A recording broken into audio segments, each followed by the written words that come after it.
சட்டசபையில பிரேமலதா விஜயகாந்த் அவர்கள் முதல்வர் திரு விஜய் அவர்களுக்கு கையெழுத்து வணக்கம் சொல்லியிருந்தது எதிர்க்கட்சி தலைவர்களுக்கு கண்டிப்பா மிகப்பெரிய ஒரு கோபத்தை ஏற்படுத்தியிருக்கும்.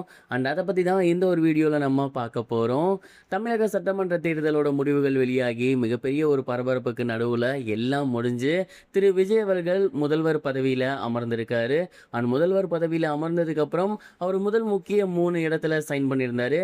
ஒன்று வந்து போதைப் பொருள் ஒழிப்பு, இன்னொன்று வந்து 200 யூனிட் கரண்ட் ஃப்ரீ அப்படின்னது, இன்னொன்று வந்து பார்த்தீங்கன்னா சிங்கப்பெண் திட்டம். இந்த 3க்கும் முதல்ல கையெழுத்திட்டிருந்தாரு. தொடர்ந்து சட்டசபையில் பதவியேற்பு நிகழ்ச்சி அப்படிங்கிறது நடந்திருந்துச்சு. அண்ட் இந்த ஒரு நிகழ்ச்சியில் மற்ற எம்எல்ஏக்கள் எல்லாமே பதவியேற்பு நடந்திருந்துச்சு. அண்ட் அப்போ பிரேமலதா விஜயகாந்த் அவர்கள் முதல் முறையாக எம்எல்ஏவாக பதவியேற்க வந்திருந்தாங்க.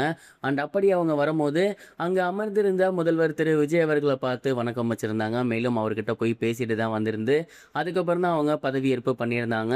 அண்ட் இந்த ஒரு சம்பவம் அப்படிங்கிறது எல்லோருக்கும் மிகப்பெரிய ஒரு பரபரப்பை ஏற்படுத்தி இருந்துச்சு. குறிப்பாக எதிர்க்கட்சி தலைவர் உதயநிதி ஸ்டாலின் அவர்களுக்கு இது மிகப்பெரிய ஒரு கோபத்தை ஏற்படுத்தியிருக்கும். ஏன் அப்படின்னா பிரேமலதா விஜயகாந்த் அவர்கள் தனித்து போட்டியிடல, இந்த முறை திமுக அவர்களோட சேர்ந்து கூட்டணி வச்சிருந்தாங்க. அண்ட் அப்படிதான் அவங்க எம்எல்ஏவா ஜெயிச்சிருந்தாங்க. முதல்வராக இருக்கக்கூடிய திரு விஜய் அவர்கள் இதற்கு முன்னாடி கேம்பெயின் பண்ணும்போது முன்னாள் முதல்வர் மு.க. ஸ்டாலின் அவர்களை எதிர்த்து தான் கேம்பெயின் பண்ணியிருந்தாரு. அப்படி இருக்கையில் இந்த முறை அவங்க போயிட்டு அவருக்கு வாழ்த்து தெரிவித்து கையெடுத்து கும்பிட்டுட்டு வந்து இங்கே வந்து பதவி இருக்கிறது அப்படிங்கிறது கண்டிப்பாக எதிர்க்கட்சியில் இருக்கக்கூடிய எல்லாருக்குமே கோபம் வரும். ஏன் உதயநிதி ஸ்டாலின் அவர்களுக்குமே கோபம் வரும்.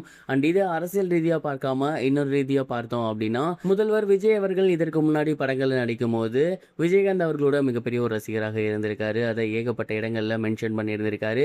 அது மட்டும் இல்லாமல் எப்போதுமே அவர் எனக்கு அண்ணா தான் அப்படிங்கிற மாதிரி சொல்லியிருந்திருக்காரு. அண்ட் ஆரம்பத்திலிருந்தே பிரேமலதா விஜயகாந்த் அவர்களுக்கு முதல்வர் விஜய் அவர்கள்கிட்ட மிகப்பெரிய ஒரு நல்ல பழக்கம் இருந்திருக்கு. அண்ட் அந்த ஒரு காரணத்தினால தான் அவங்க எம்எல்ஏவாக பதவியேற்கும் முன் அங்கே போயிட்டு அவருக்கு வணக்கம் வச்சதாக அவரோட ரசிகர்கள் எல்லாருமே சொல்லி வந்துட்டு இருக்காங்க. அண்ட் இந்த ஒரு விஷயம் இப்போ ரொம்பவே வைரலாக போய்கிட்டு இருக்கு. இதை பற்றி நீங்கள் என்ன நினைக்கிறீங்க? கமெண்ட் பாக்ஸில் மறக்காமல் ஷேர் பண்ணுங்க. இது ஒரு புறம் இருக்க முதல்வர் விஜய் அவர்கள் இன்று மதியம் 2:30 மணி போல முன்னாள் முதல்வரான மு.க. ஸ்டாலின் அவர்களை நேரடியாக வீட்டிற்கு சென்று சந்திக்க போறாரு அப்படிங்கிற செய்தி வெளியாகி எல்லோருக்குமே மிகப்பெரிய ஒரு ஷாக்கை ஏற்படுத்தி இருந்துச்சு. அண்ட் இந்த ஒரு பார்வை அப்படிங்கிறது மரியாதை நிமித்தத்தின் காரணமாக தான் முதல்வர் விஜய் அவர்கள் சந்திக்க போறாரு அப்படிங்கிறது தெரிய வந்திருக்கு. ஸ்டாலின் அவர்களை மட்டுமல்ல வைகோ அவர்களையுமே அவர் சந்திக்க போறாரு அப்படிங்கிற மாதிரியான செய்திகள் வெளியாகி இருக்கு. அண்ட் இப்போ ரசிகர்கள் எல்லாமே இந்த ஒரு சந்திப்பை மிகப்பெரிய அளவில் பார்த்து வந்துட்டு இருக்காங்க. ஏன் அப்படின்னா கேம்பெயின் பண்ணும் போதே இவங்க 2 பேருக்குள்ள மிகப்பெரிய ஒரு ஃபயர் போயிட்டு இருந்துச்சு. அதை தொடர்ந்து இப்போ இவங்களோட சந்திப்பு அப்படிங்கிறது எப்படி இருக்க போகுது, எதை பற்றி பேச போறாங்க அப்படிங்கிற கேள்விகள் எழும்பியிருக்கு.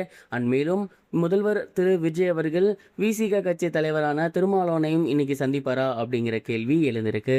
இது வரைக்கும் கனெக்டிங் டிவிக்கு சப்ஸ்கிரைப் பண்ணனா மறக்காம சப்ஸ்கிரைப் பண்ணிக்கங்க. உடனடி அப்டேட்ஸ் பெறுவதற்கு நோட்டிஃபிகேஷன் பெல்லையும் கிளிக் பண்ணிக்கங்க.